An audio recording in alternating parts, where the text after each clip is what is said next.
মাত্র 2 মিনিটের মধ্যে ইনস্টাগ্রামের প্রফেশনাল ড্যাশবোর্ড কিভাবে অন করতে হয় সেটাই আজকের এই ভিডিওতে তোমাদেরকে দেখাবো। তাহলে চলো আর বেশি কথা না বলে আজকের এই ভিডিওটা শুরু করা যাক। তো প্রথমে আমরা এখান থেকে ব্যাকে আসবো। তো তোমরা তোমাদের যে আইডিটিতে প্রফেশনাল ড্যাশবোর্ড অন করতে চাও সেই আইডিটি ওপেন করবে। তো আমি আমার এই আইডিটি প্রফেশনাল ড্যাশবোর্ড অন করতে চাই। তোমরা দেখতে পাচ্ছ এই আইডিটিতে প্রফেশনাল ড্যাশবোর্ড অপশনটি অন নেই। তো আমি এই আইডিটিতে প্রফেশনাল ড্যাশবোর্ড অন করব, তাই জন্য এই আইডিটি ওপেন করেছি। তোমরা যে আইডিতে অন করতে চাও সেই আইডিটি ওপেন করবে। তো ওপেন করার পরে যে প্রোফাইল অপশন দেখতে পাচ্ছ এই প্রোফাইল অপশন আসবে। প্রোফাইল অপশন আসার পর এই যে 3 ডট অপশন দেখতে পাচ্ছ, জাস্ট এই 3 ডটে ক্লিক করবে। তো হ্যাঁ, এখানে আমি যে প্রসেস করছি তোমরা সেম প্রসেস ফলো করবে, কারণ একটা প্রসেস যদি ভুল করো তাহলে কিন্তু তোমাদের প্রফেশনাল ড্যাশবোর্ড অন নাও হতে পারে, ঠিক আছে। তো এখান থেকে এরকম একটা ইন্টারফেস আসবে, জাস্ট একটু নিচের দিকে আসবে।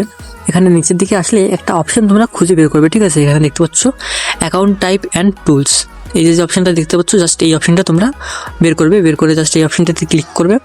ক্লিক করার সঙ্গে সঙ্গে এখানে দেখতে পাচ্ছ নতুন আরেকটা ইন্টারফেস চলে আসছে। তো এখানে দেখতে পাচ্ছ switch to professional account, just এই অপশনটিতে ক্লিক করবে। এই অপশনটিতে ক্লিক করার পরে এরকম একটি পেজ আসবে, জাস্ট এখানে দেখতে পাচ্ছ নেক্সট, এই নেক্সটে ক্লিক করবে। তো এখানে যে অপশনটা দেখতে পাচ্ছ এটা তোমাদের এখানে অফ থাকবে, তো এটাকে তোমরা অন করে দেবে। এটাকে অন করলে কি হয় কি, আমাদের যে প্রফেশনাল ড্যাশবোর্ডের যে লোগোটা কিংবা চিহ্নটা থাকে সেটা শো হবে আমাদের প্রোফাইলে, ঠিক আছে। তো জাস্ট এটা অন করার পরে তোমরা যে ক্যাটাগরি দিতে চাও এখান থেকে সেই ক্যাটাগরি সিলেক্ট করে দিতে পারো, ঠিক আছে। যেমন তো এই জায়গায় দেখতে পাচ্ছ লেখা আছে reels creator, video creator, photography. তো তোমরা যেটা ক্যাটাগরি দিতে চাও সেই ক্যাটাগরি তোমরা সিলেক্ট করতে পারো, কমেডি করতে পারো, টেক করতে পারো। তো আমি যেটা আছে যে রিলস ক্রিয়েটার, জাস্ট এটাই করে জাস্ট এখান থেকে professional switch to professional account, just এটাতে ক্লিক করছি। তোমরা এটাতে ক্লিক করবে। এটাতে ক্লিক করার পরে একটু ওয়েট করবে এখানে জাস্ট তোমরা। তো ওয়েট করার পরে আমাদের সামনে এরকম একটি ইন্টারফেস আসবে। তো তোমরা কি অ্যাকাউন্ট তৈরি করতে চাও, ক্রিয়েটার অ্যাকাউন্ট নাকি বিজনেস অ্যাকাউন্ট?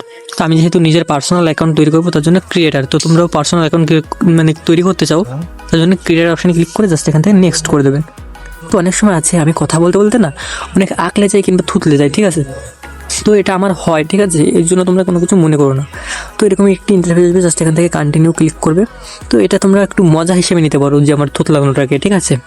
তো এরকম একটি ইন্টারফেস আসবে, এখান থেকে তোমরা যে কিছু ক্রাইটেরিয়া আছে তোমরা চাইলে এখান থেকে পূরণ করতে পারো। যদি না চাও তাহলে জাস্ট এখান থেকে এই গুণ চিহ্নতে ক্লিক করবে। তো আমি চাই না সব ফালতু জিনিস করার জন্য, তো জাস্ট এখান থেকে গুণ চিহ্নতে ক্লিক করে এরকম একটা ইন্টারফেস আসছে।